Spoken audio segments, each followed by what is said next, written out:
Let me tell you how I got to be state party chair. In 1992, when Fritz Hollings was running for re-election, he had a tough time. I helped him, and he won. I get a call in the fall of 97 saying he wanted me to be party chairman. And I said, Senator, I will raise money for you. I'll campaign for you. But I've never in my life wanted to be chairman of a party, ever. 2 days later, the phone rings. Will you hold for President of the United States? Yeah, sure. Bill Clinton. He said, Dick, we need you to help your friend Fritz. How about do this? What are you going to do? Hi, it's Grace, and this is Frogmore Stew.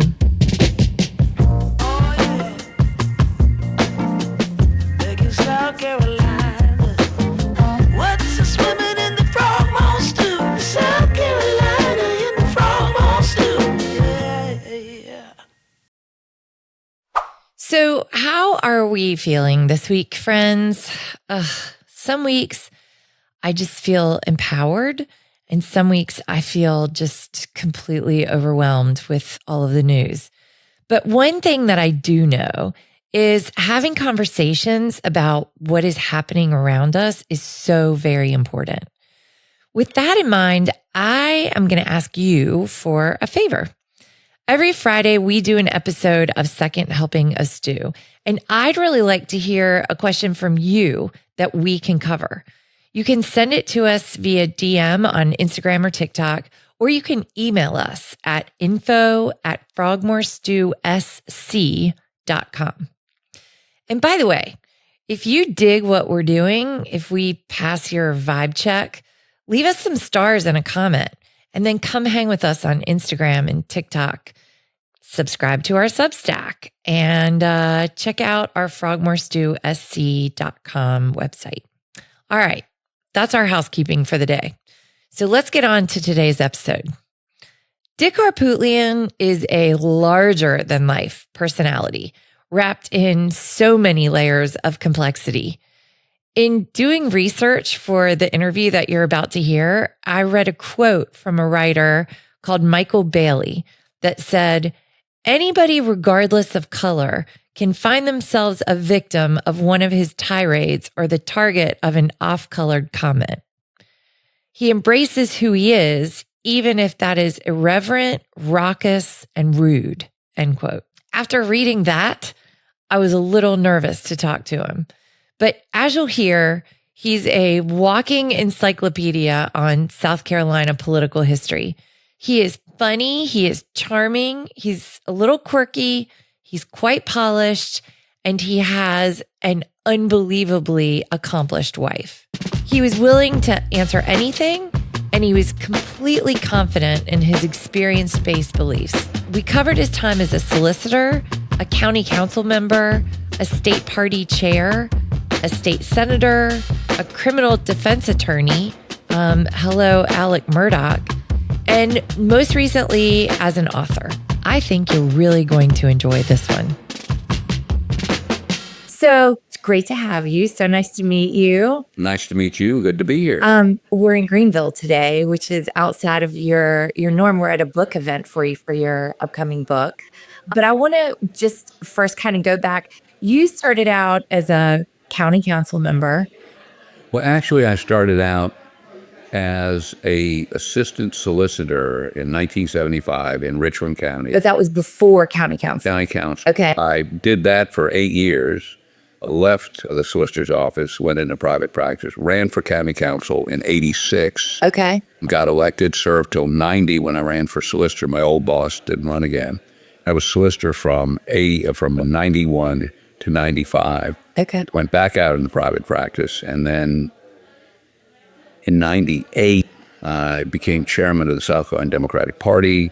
After that, I went back into private practice, and then in 2018, I ran for the Senate, got elected, served 6 years, and now I'm back in private practice. And so you sort of bounced in between doing with service and private practice and. Well, I mean, opportunity to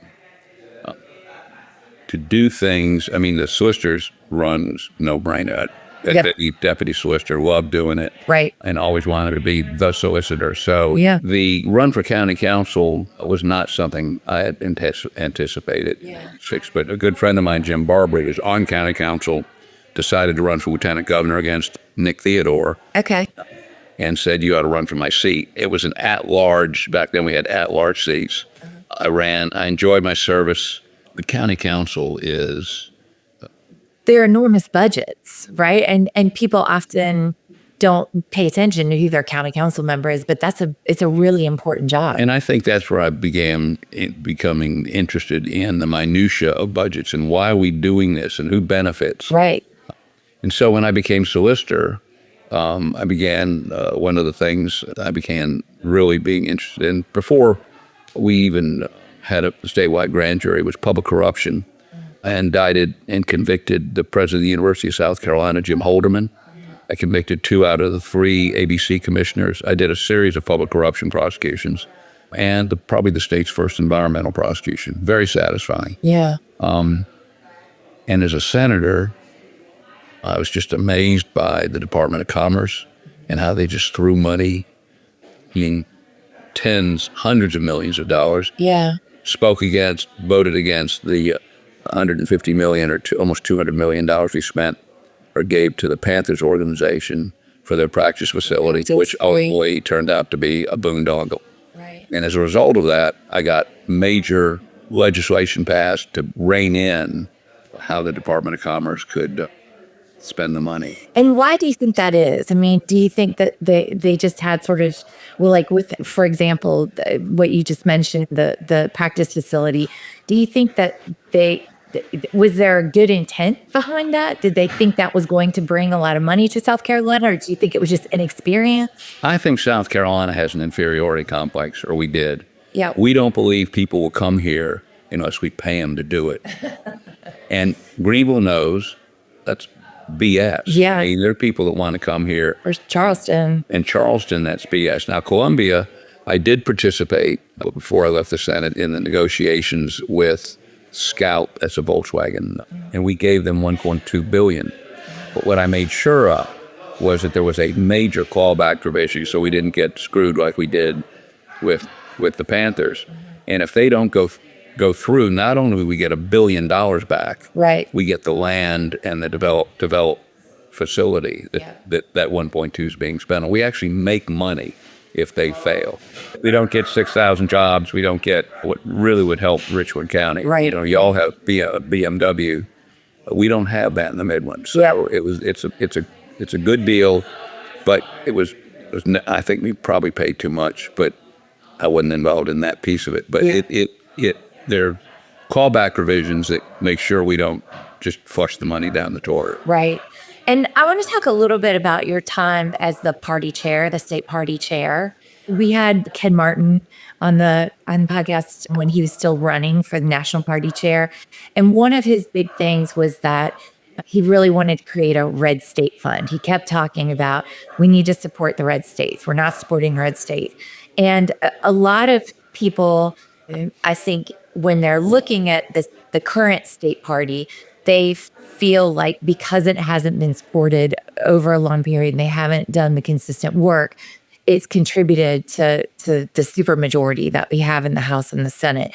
Do you feel like your time as state party chair, did you feel like it was hard to raise money? Was it difficult to? No, it wasn't hard to raise money. You've got to ask, and you've got to have a vision to sell. Let me tell you how I got to be state party chair. I feel like this is going to be a good story. In 1992, when Fritz Hollings was running for re-election, he had a tough time. I helped him. I was solicitor at the time. That's right about the time that the state House and state Senate started to make a turn from it. Go ahead. And he thought he was in the catbird seat because he was running his campaign like he always did.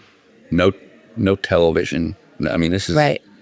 So I had a chat with him. I told him I thought he was going to lose. And he said, no, I'm okay. But about 2 weeks later, I actually had some polling. I was thinking about running for AG at the time. I said, I think he got problems. Anyway, long story short is I met with him. He told him he was in trouble. He said he wasn't. About 2 weeks later, he called me and said, you're right. What do I need to do? And I helped him. and he won by 20,000 votes statewide. Wow. Yeah. So and at that time, what was it, about 3 million voters? Yes. So, Yeah. I mean, it was not good, Not a lot. but he won. So in 98, he's up for re-election. I get a call I guess it was in the fall of 97, saying he wanted me to be party chairman. Making money, price of all. I'm playing golf 2 or 3 times a week. Life is good. And I said, Senator, I will raise money for you. I'll campaign for you. But I've never in my life wanted to be chairman of a party, ever. Not ever. And he asked me again. I said, respect you. We're going to get you reelected. Don't worry about it. 2 days later, the phone rings. Will you hold for President of the United States? Yeah, sure. Bill Clinton, who I campaigned for in 92 in New Hampshire. I knew Clinton. He said, Dick, we need you to help your friend Fritz. How about do this? What are you going to do? That's how I became party chairman. And the party, I was there to reelect Fritz Hollings. But when I looked at it, I saw vulnerability for David Beasley as governor. And so we looked around, and we had a couple of people that were bright stars, didn't want to do it, didn't want to run against incumbent governor. And this spunky little former House member who'd resigned to run for governor, a guy named Jim Hodges. I know. Yes, Who absolutely. nobody knew, Yes. but was disciplined and persistent about raising money and campaigning. We got him. We reelected Grady Patterson and Jim Lander, elected Inez Tannenbaum as head of the education department. So it was a great year. Yeah. We did well. The party, I think, was well funded. We raised money. We raised $5 million, which is a huge amount of money now. Yeah. And then, but you have to ask for it. Right. The national party was disappointing because after that cycle, I went to D.C. for a meeting to try to get them to put some money into South Carolina. Yeah. They were adamant. Since Fritz had been reelected, he wasn't in a position to raise money for us. But long story short is that I did what they asked me to do, and then I went back into private practice. Yeah. And enjoyed life. But we have a structural, I think, the state party and its mechanism has turned into a club. I don't think it's an effective campaign. I'll give you an example. They went out and bought a building and a lot next door for the party headquarters. Columbia. When I was chairman of the party, we rented the cheapest piece of crap we could get because those dollars could be put at you could spend it on campaigns. Right, You could spend it on, and today with all the sort of opportunity you have to use social media, it's cheap. Yeah. So yet they're tying their money up and making a mortgage payment. And they called me, wanted money. I said, when you sell that lot, talk to me. I'll be happy to talk about money. But Yeah. It feels like, we started much earlier than a lot of other states on transition from being where a Democrat could win statewide, and we had a balanced or even semi-balanced state House and state Senate. But at this juncture, Democrats can't really win statewide. I mean, but it's not that big of a difference. It's maybe 250 to 300,000 people on a statewide election, which out of 3.5 million voters is still movable, but not without investment from the party consistently. I mean, the brand is so damaged. Right. Nationally and statewide, right? Yeah. That I think Democrats who talk about practical issues, look, DEI, killer. Yeah. Okay? Transgender, killer. Yeah. Pronouns, Right. killer. I mean, why are we talking about those when we've got a national party that's more concerned about billionaires than they are the normal people? Now, Right. remember the history of the South. The reason that Republicans grew in the South was because white blue-collar workers would vote race. Lee Atwater. Would vote race. And be distracted by that instead of their own personal financial and social issue. Right. It's a distraction. We see it again today. I mean, with the Trump people. Right. It's Well, it's the continuation of the welfare queen, right? That narrative. right. You know, he takes what you see in Wisconsin and you know, distracts with that. He distracts with all kinds of sorts of things. We just need to get, and again, it's so cheap with social media. Yeah. With the social, with the emails and the texts. So I'm frustrated, but at the same time, it's time for these Gen X and Gen Z people to step up. Yeah. They're the ones that can't get a job, can't buy a house. Right. And when I was coming up in 68, it was the war, it was civil rights. And, you know, we galvanized this country. We didn't win in 72. And we didn't win nationally. You know, Carter got beat. But ultimately, you know, we had Clinton. We had Obama. Yeah. And even Biden. Yeah. Sort of a string there. But in woke, and I turned on the TV yesterday morning. Jamie and I watch Morning Joe. Most mornings we enjoy it. And I'm watching Chuck Schumer as the face of the Democratic Senate. I mean, and the message is pretty damn good. Yeah. But the messenger sucks. Yeah. We've got to retool. And Ken Martin, I think, has got some good ideas. But let me also give you this example. Sure. If you're a Democrat, Yep. and I'll never forget, I went to the National Democratic Retreat when I was chairman. The first thing we did was break up into caucuses. It was the Hispanic American Caucus, the African American Caucus, the Lesbian American Caucus. And I'm standing in the lobby, and Jerry McAuliffe walks up to me. He was a pretty good friend of mine. Yeah. He said, "What are you doing?" I said, "I'm trying to figure out, there's no white guy caucus here. I'm trying to figure out what caucus I go to. Maybe the Lesbian American Caucus. We share some interest." That's right. But our problem is, and when you go to a convention, remember now, we have a certain percentage allocated to each one of those. So if you're a white guy, there's no allocation for you. Yeah. And so how do we recruit white men Yeah. to participate, or straight white women Yeah. to participate in our party? When they go to a convention, they want to go to the national convention, and their quota has been taken up. Yeah. Quota. We've got to stop that. It was needed. It's there for a reason. It was there for a reason. Yeah.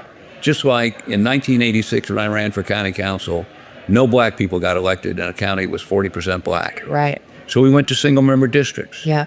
Majority African-American districts. Yeah. And African-Americans got elected. It was a remedial measure, like a cast on a leg. Right. But if you leave the cast on for 50 years, the leg atrophies, the body atrophies. And that's what we've done. And people don't want to hear that because we're diverse. Well, we should be diverse because of our positions, Right. not because of a quota. Right. Right. Yeah. Okay, so I feel like you're a wealth of knowledge. I want to talk to you for hours about South Carolina political history, but you have a book. Yeah. You have just written a book. It's your first book, is that right? That is correct. And it's about Pee Wee Gaskins, Serial killer. the Yeah. serial killer who killed over 100 people. No, No. he says he did. He killed 14, Okay. which is enough. And so what sort of person was, I mean, I guess we know like what he's done, but give us some like social vibe about him. Like how did was he charming? Was he Charming, affable, hail fellow, well met, very sort of bubbly, friendly personality. I was on a first name basis with him. I was Dick and he was Pee Wee. Yeah. And I was the guy trying to put him in the electric chair. So, I mean, he was a con man of extraordinary skills and a stone cold killer. Yeah. I mean, the book opens with him drowning a pregnant woman and then beating her 2-year-old child to death with a hammer. Oh my God. And did you ever figure out through your time prosecuting him, was there something, like one specific thing of his childhood, was there something along, like what caused that type of mental psychosis? Well, I mean, his mother said he drank some kerosene when he was 2 years old. I don't think that's it. I think that she at a number of men that came through their household. I think several of them sexually assaulted him when he was 2, 3, 4 years old. When he went off, and that messed him up. Yeah. And he got caught breaking in a house next door by a 12-year-old girl. When he was 12, he took an axe to her. He went to juvenile facility in the 40s called the Florence School, Industrial School for White Boys, because there was no reformatory for black kids. Wow. And he was in a dormitory every night with 40 other boys, locked at night. No, he was small. I mean, Pee Wee Gaskins. I mean, at that age, he was probably 4 feet tall, 12 or 14. Yeah. And just raped every night. Yeah, so that really did a number on his brain. Yeah. And he was a horrible racist, because in his mind, if there was somebody worse than him, He had to find somebody worse right, than him. and they had to be black folks. And so, like the pregnant woman, he killed her because she was pregnant by a black man. Child, he hammered to death because she was half black. So that was some of the impetus for how he chose who to murder? Some of it. Tyner, the guy that I prosecuted him for, was African-American on death row who killed 2 white store owners during an armed robbery. So in his mind, that guy's got to die. Yeah. And are there any stories that you didn't put in the book? Oh, there are plenty of stories that are not in the book about Pee Wee in what we call the Prospect murders, which were in the 70s, and we think there were 13 of those. 13 bodies recovered, and 13 he confessed to.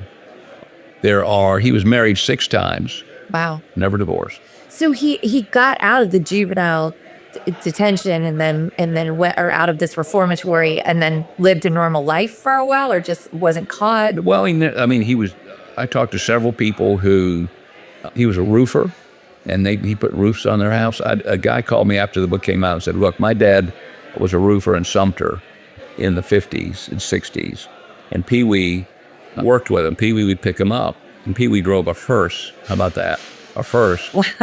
And a purple hearse. Would pick him up, go to work, come back. When he came back at night, he'd load the neighborhood kids in the hearse and take them for ice cream. So, everybody loved him. Loved him. Wow. Oh, so he developed this ability to be very congenial and friendly and charming, and was able to compartmentalize this whole other side of his brain that allowed him to maybe justify, like, from his... He, in my mind, enjoyed killing. He told me he liked killing once. Yeah. And if you were suspicious, for instance, that somebody was wronging you in some way, you might confront them. You might never speak to them again. Yeah. He'd kill them. He'd say, how about help me do this, and walk out in the woods and put a gun in the back of their head and blow their brains out. He never confronted anybody. Yeah. Every murder he committed was from behind. Well, he was Pee Wee. He had to do his sneak attack. 5 feet tall, 145 pounds. He's not going to get in a fist fight to win. Right. And so I don't want to dive into the Murdoch stuff, but I feel like you're sort of the Johnny Cochran of South Carolina. I'm better than Johnny Cochran.